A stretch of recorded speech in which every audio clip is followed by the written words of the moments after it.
បាទត្រាំពូជប្រុសហើយបងប្អូនអើយមកតើមិនខាស់ទេទឹកនេះពេញទឹកពេញស្រែ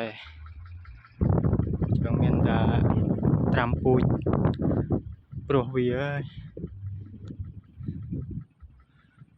យើងត្រាំណៅទៀតបងប្អូនណៅទៀតក្រោយព្រោះ3 ហិកតាចឹងយើងត្រាំខាងនោះខ្លះយកមកខាងនេះខ្លះហើយជាដឹកនៅទៀតព្រោះអីតែយើងបែបតែយើងព្រោះអត់ក្របទេបងប្អូនបាទបើដីព្រោះហើ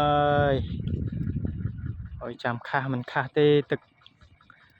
ហើយកាន់តែភ្លៀងមកទៀត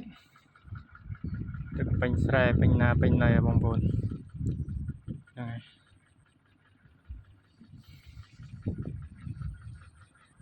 ខាងនេះគេព្រោះរួចហើយដោះរបស់គេហ៎បងប្អូនបាទតែកន្លែងតាណាតានៀបអត់ដោះដែរហ្នឹង